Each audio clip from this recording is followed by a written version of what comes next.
Second lecture on half-life. It's a continuation of a previous one, but somebody said, I have questions. So I decided to go ahead and continue with more examples and then we'll go over something else. So remember, half-life is time. And what happens is a substance decays through some radioactive process to something else. And once half of that has changed, we call that time that it took it to happen a half-life. So each of these changes requires one half-life. So initially, someplace in the sample, if we gathered together all the radioactive nuclei, it'd look all blue. And then after one half-life, some of it would change, that's the yellow, and the rest would remain the same. And then another half would change, and then another half, and another half, and another half, and another half. Continuing on forever, losing less and less each time because half of half is always smaller. We could think of it as in terms of percentages. So I start with 100% and then go to 50% and then go to 25%. And each of these percentages represents the blue. But we could also talk about the products, and the products are the other 50% or 75%, etc. So for example, let's say I had 40 grams. I initially started with 40 grams of this unstable material. After one half-life, 20 would remain unstable, but 20 would be some kind of product, either stable or unstable. And then during the next half-life, whatever time that would take, now we'd have 10, and 30 would now be stable. And then after that, 5, and then 2.5, and then 1.25. And altogether, it's adding up to 40, because essentially the protons and neutrons are remaining the same. Product may represent more than one product. There was an example of uranium breaking up into barium and krypton. And so we'd have to take both of those as products in order for the masses to remain, to have this conservation of mass. All right, so let's look at a couple example problems. I guess first I'm going to talk about graphing. So each isotope the half-lives can be infinitely quick or very, very long. And so regardless of the mass, the half-life is always the same. So that piece is hard to get around your head. So it wouldn't matter whether we had a planet-size set of unstable nuclei or a single one, the time for half of it to decay would always be the same. So the planet would decay in half in 1 billion years, and that one atom would take 1 billion years before it decided whether it was going to decay or not decay, and it'd be a flip of the coin, whether it's 50-50. We could graph that information. So here's a graph of cobalt from OpenText, British Columbia in Canada. And you can see that we could talk about it in terms of percentages, 100%, 50%, 25%, or you could talk about it in terms of grams, 10 grams, 5 grams, 2.5 grams. And the half-life here could be graphed in terms of 5.2, but that may not make much sense. So they graphed it in terms of half-lives 1, 2, 3, 4, and 5. And that slope is constant. It will always look the same. Every isotope, regardless of its identity, will look the same, regardless of whether it takes fractions of seconds or billions of years. That graph will look exactly the same in terms of slope. You can change the x-axis. We could do half-lives, but we could also do times. And the y-axis could be percentage, or we could have just as easily have put grams on the side for a graph. All right, so here's the first of 5 problems. Let's say we start with 8 grams of nickel-26, which decays in 26 days to half that mass.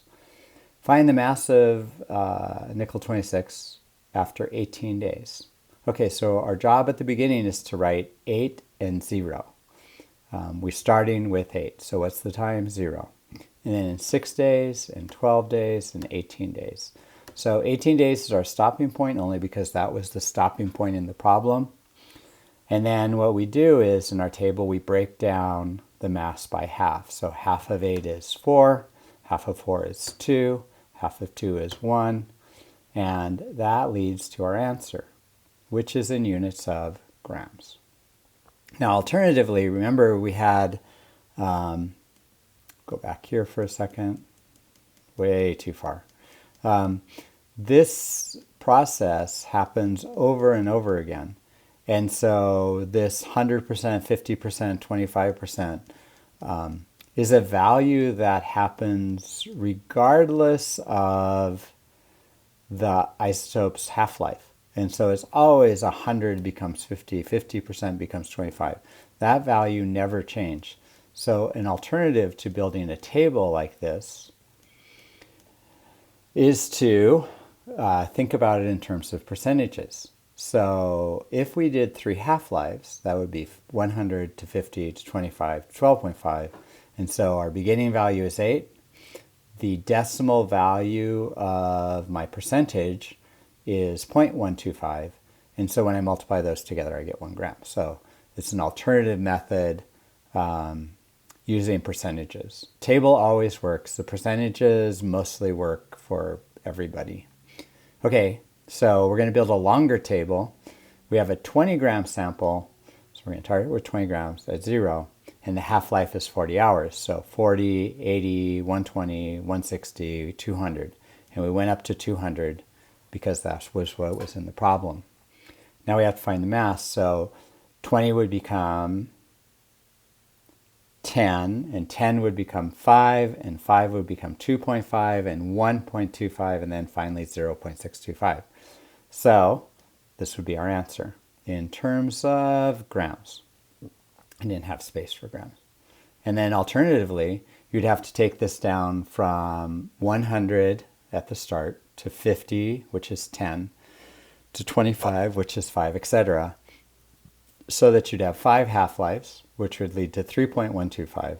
So 20 times 0.0325. We move the decimal place twice when we have percentages, gives the same answer. Sometimes a question is about the product. So if we think about this, what are we making? Well, we're starting with 20 grams, and we only have 0.625 grams left. And so what has to happen is 20 minus 0.625. This is the product, the remaining stuff, which happens to be ruthenium-95. Okay, problem number 4. The previous problems in 1 and 2 were about how much, and this is a problem about how long.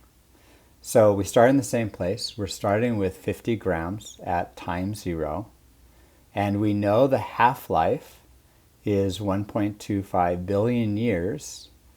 So what we do first is we're going to have to break down the 50 until we get to this 12.5. So 50 becomes 25, which becomes 12.5. There we go. And then we do the half-life. So we got 1 half-life, and then we double that to get the second half-life. And so that's our problem. Our answer, is 2.5 billion years. We could think of it in terms of how many half-lives did it take. So in your head, you go 50 and then 25 and 12.5. I'm holding up my fingers counting as I'm talking to you. And so 2 half-lives times the time it takes a half-life to happen, this 12.5 billion years right here, gives us our answer of 2.5 billion years. Okay, the next problem comes up, and we process it the same. We're going to start with the mass and the time. And then we have a half-life of 10 minutes, so my time is going to be changing every 10 minutes. But we're asking, how long will it take to get 0.03? So 0.12, 0.06, 0.03. If you need to use a calculator, you need to use a calculator, so don't be afraid. So now 10 becomes, we're there, 10 becomes 20, 20 becomes 30, 30 becomes 40. We're stopping at 30, which is our answer. So after 30 minutes, we reached 3 half-lives, and that's how long it took, 0.24 to reach 0.03. That's the how much. Those are examples of a how much problem and examples of a how long problem for your reference. Okay, so, sometimes you're asked to read a graph. Forgot I had this one.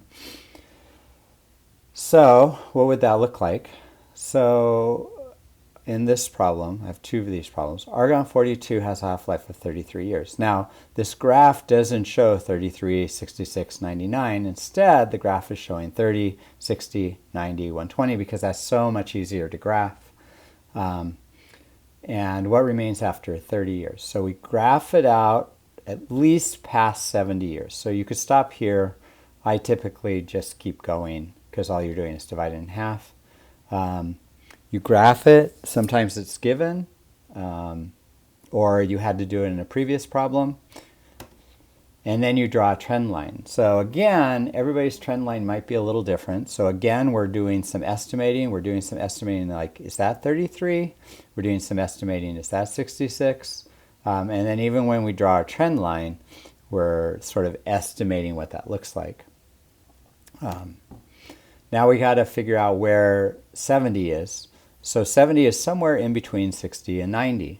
So the halfway point between 60 and 90 is 75. And we find that point because that gives us a much better approximation of where 70 is along this axis.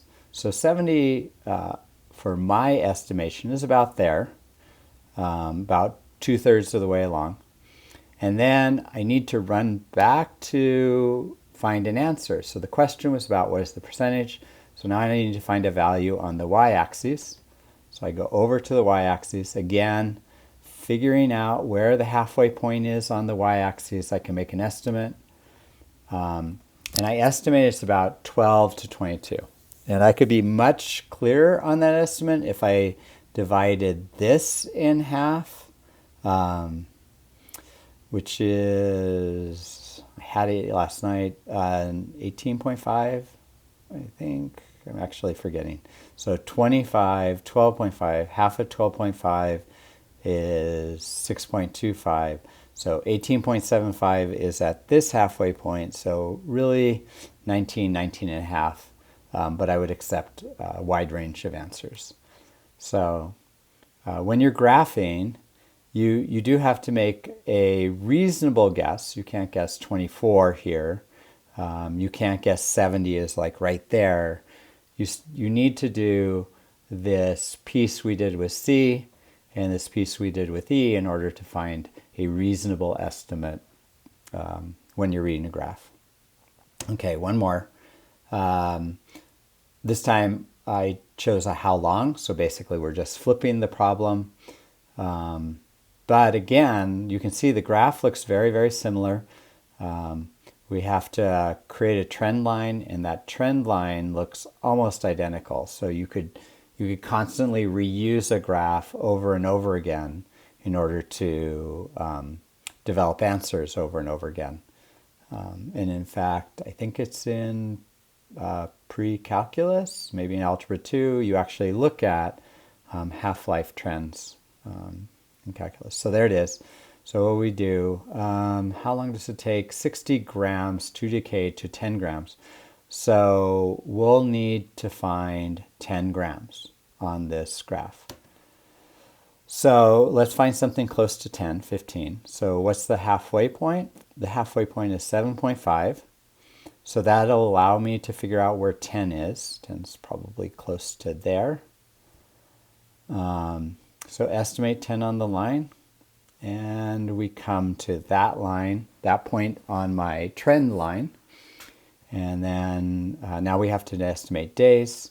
So I'm going to come down to that line. And where's the halfway point? Again, it's at 12.5. And so what would this be? Probably 11.5. So picking anything between 11 and 12 seems like a reasonable estimate. All right, so that's how you'd use a graph. And that was the other problems I thought might be that we just need to go over some of the questions on the assignment. So the first assignment for calculating half-life after you did this penny thing, which did include some calculations, was this setup. So I opened up the Google Doc, transformed it into a PDF so I could write on it or mark it up. And we're going to go straight down to the problems here. So if the half-life of nitrogen-13 is 10 minutes, then how many minutes does it take for 20 grams to decay to 1.25? All right, so I have this set up. So I built this table so it'd go a little easier. So the mass is 20 grams in this, and the time is 10 minutes. And at the halfway point, it would be 10, and the time would be 20. And then the next half would be 5, and the next time would be 30. And the next time would be 2.5, and then 40, and then 1.25, and then 50. So if this was a paper assignment, I would expect these little graphs to show up in the margins everywhere, so we could answer questions about any of these values. So now we have a table referring to nitrogen-13, and we can answer the question. How many minutes does it take for it to get this far? Well, it took 50 minutes. And you do have to include units when you answer the question. So let's just bold that so that it looks like it's an answer. Next, how many grams are left after 30 minutes? So we've already built our table, and there's 30 minutes. And so how many grams are left is 5 grams. So we'd put 5 grams here. So move this over. 5 grams. How much of the C13 is present? So if that's the product, so remember, this is what I'm making, and this is the total mass of what I started with. And so how much would remain? We'll want 15 grams, so that the total of what is the unstable isotope that remains and how much product do I have adds up to the original mass of 20. Okay, we're almost done with the example problems I was going to go over. Using the curved line, which is connecting the points on the graph, find the answer to these values. So we need 35 minutes. So again, I've set this up without labels, unfortunately, but I would plot the 0 point, 0 and 20, and then I would plot 10 and 10. So half of 20 is 10, and the time it takes for that to happen is 10. And then half of 10 is 5, and that goes to 20. And half of that is 2.5, which is about there. And then about there. And then about there. So graphs are always sort of approximations. And then you're supposed to have a trend line. This one I practiced out. There we go. I did that wrong. Practice this, obviously not. Yeah. Oops. That was horrible. Ta-da! The beauty of computers, right? Okay, so not the best one, but we'll just sort of put it through there. I am not really using a graphing program or a drawing program. And so I think that the curve is mostly off because of my limitations with this program. All right, so there it is, kind of. The plotting looks correct. the trend line looks a little off right through here. All right, so remember we were doing 35 minutes. So 35 minutes is located at this point. And so I'm going to come up and it's that point that I want. And so we'll come over, go back to my line. We'll come over here, see how long I can make that straight. So it looks like 35 is just up above there. So we'll move it up a little bit. And that's 5, that's 2.5. So should have done this before. 5 divided by, 5 is right there. So 2, 4, 6, 8, 10. So that's 2, that's 2.5, so 2.1.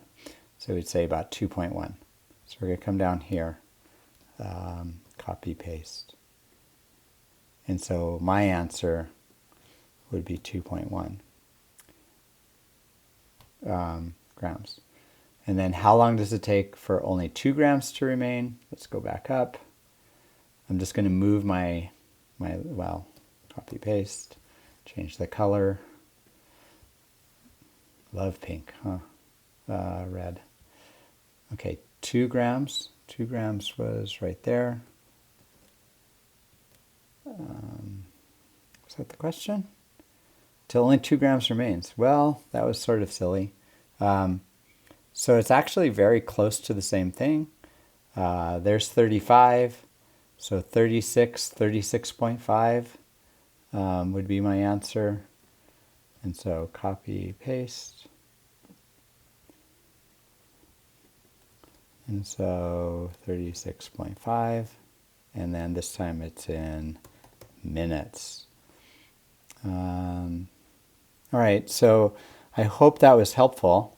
I'm actually going to get off because unfortunately my computer is not plugged in, and so I needed to end anyway.